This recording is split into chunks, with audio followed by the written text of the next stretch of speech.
What's up, guys? Welcome back to the channel. Here we are with another reaction. In this one, we have how the SAS destroyed 37 German planes. Gosh.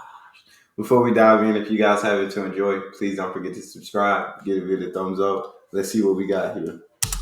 It's July 1942, and under cover of the dark desert sky, a column of 18 jeeps winds through the treacherous North African landscape.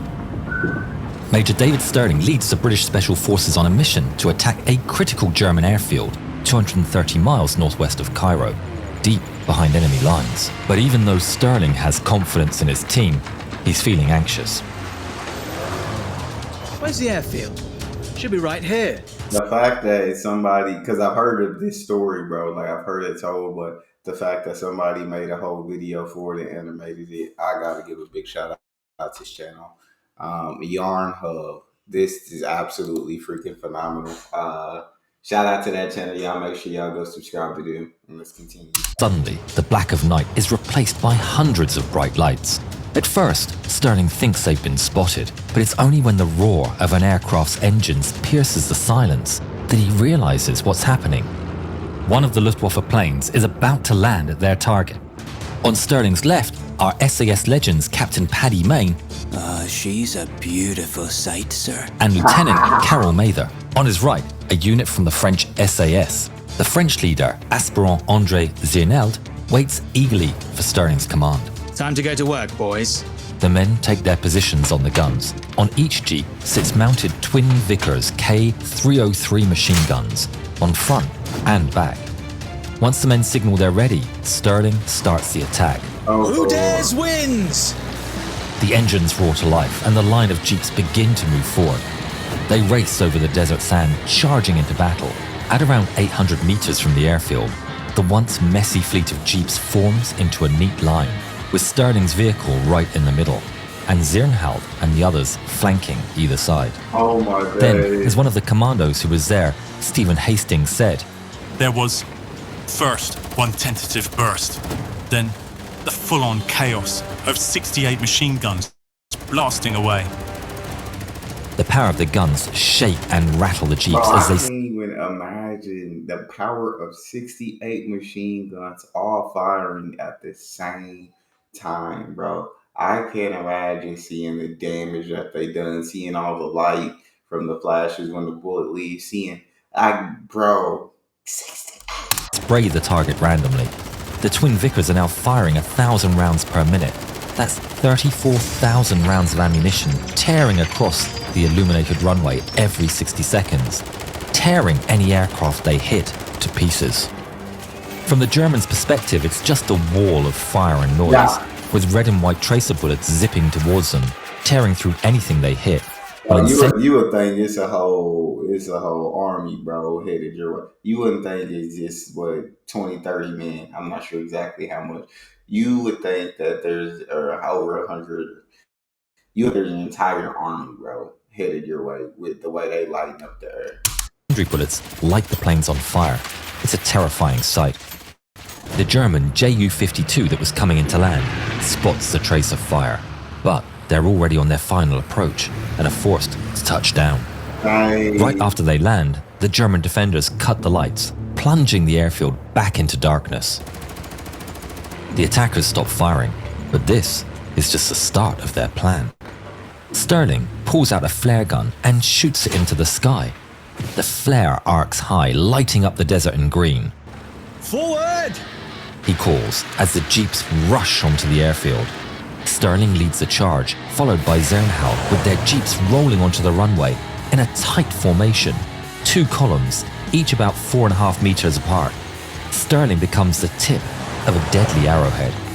They let loose their guns on the parked German planes. They blow Stuka dive bombers to pieces and then turn their fire on the Bf-109 fighters. Nothing gets spared. Ju-88s, BFNs, Ju-52s. The pride of the Luftwaffe goes up in flames in the desert night. For the German troops, it's a total disaster. They're caught completely off guard and are in shock. Some of the men hide under the parked aircraft. It's not a good decision. The crew of the recently landed Ju-52 scramble to switch off their cockpit lights and engines, trying to hide among the other planes. The jeeps crawl by at a slow 2.5 miles an hour, barely faster than a brisk walk. They roll all the way down the runway without facing any resistance, leaving chaos behind them, and the Ju-52 and its crew are caught in the storm. The convoy hits the end of the runway.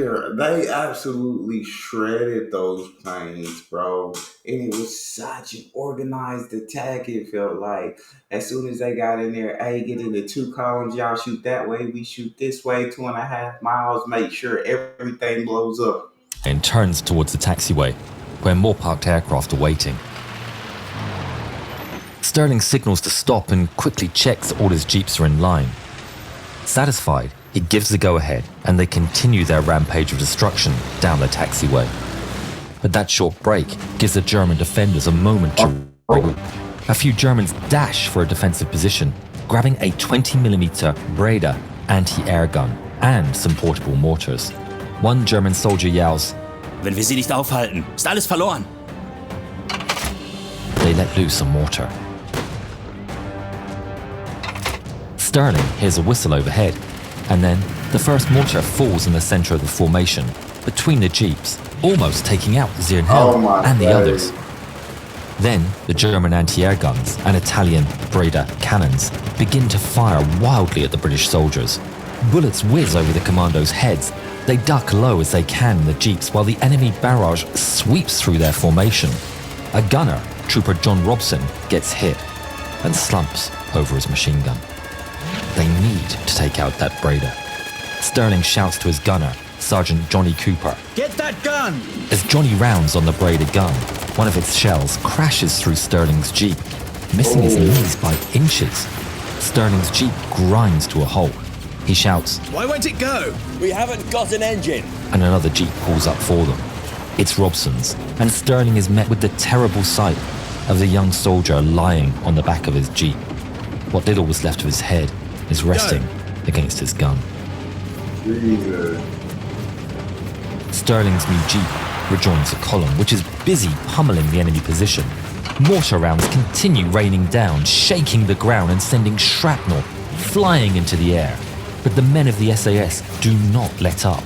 Their fire rips through the enemy position. The Breda gunners and mortar crew are overwhelmed, and they fall one by one, with the survivors fleeing for their lives.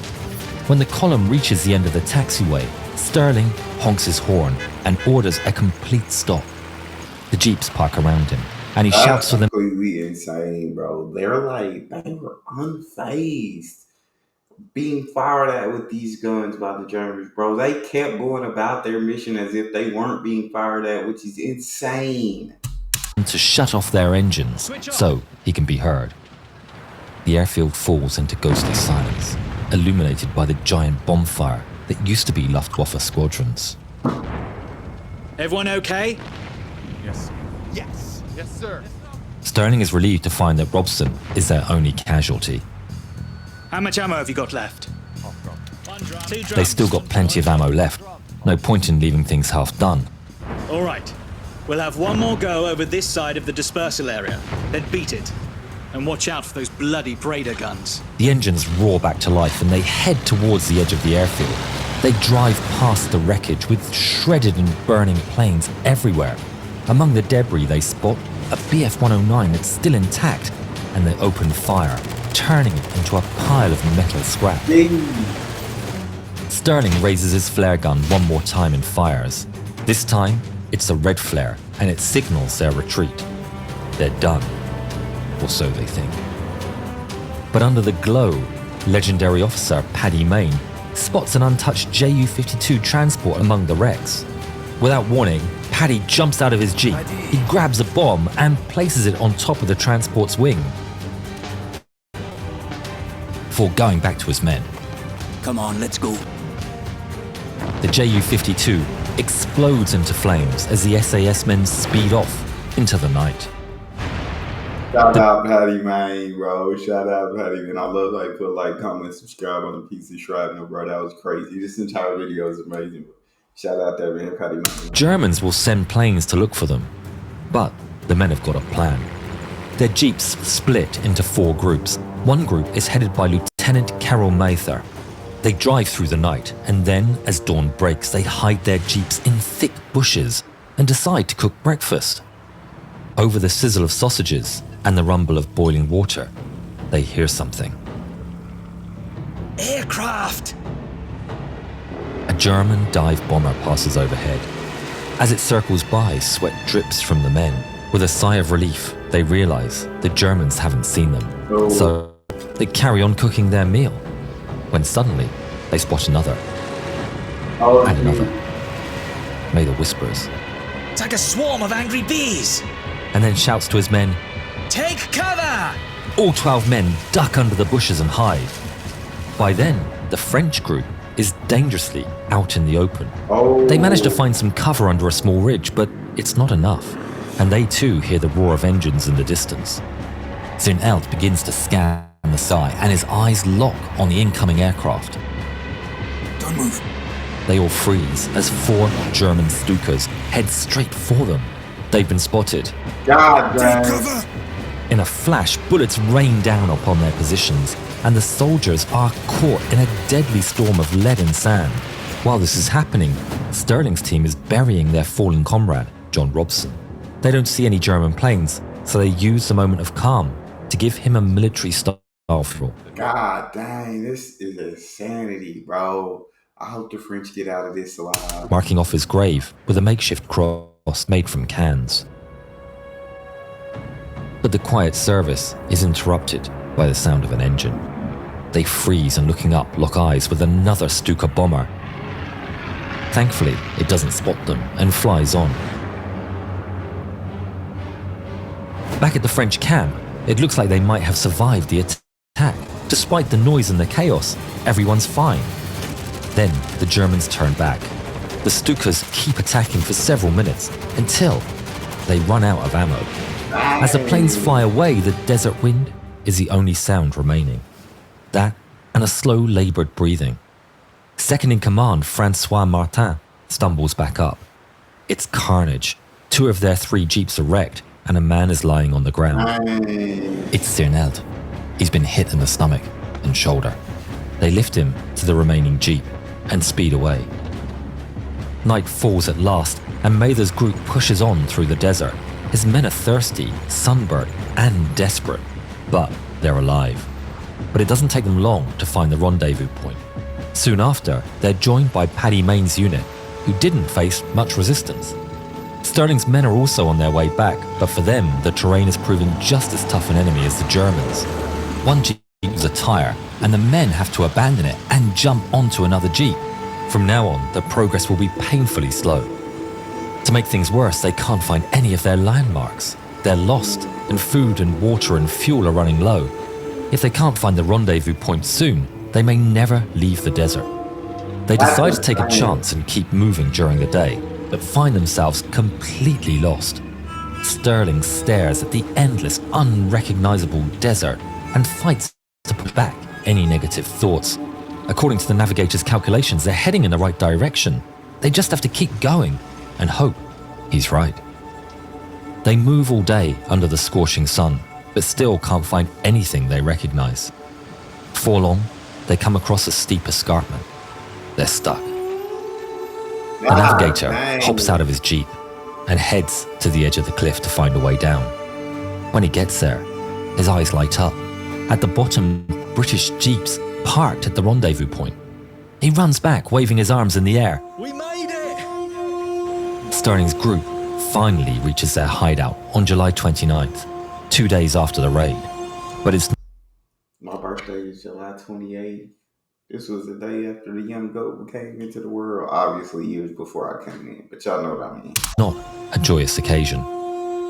As the French speed across the desert, Martin tries to give Zirnelt first aid. But it's no use. With every second that goes by, his skin gets paler, his breathing slower, and his heart races faster. By the time they spot the rendezvous point, all hope is lost, and Zirnelt knows it. He pulls Martin close and whispers his final words. Je vais te quitter. Je suis en paix. Before breathing his last.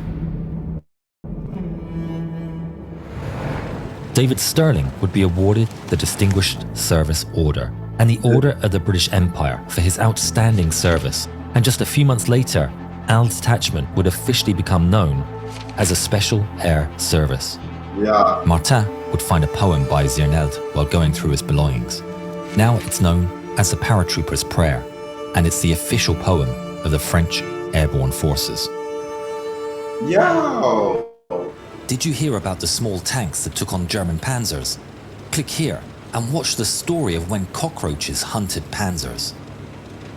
That was a great freaking video. I absolutely loved it. Shout out to the channel once again. Y'all go follow and subscribe. If you guys enjoyed this, don't forget to subscribe to the channel. Get a bit of thumbs up. Check out the next. I'll see y'all next time.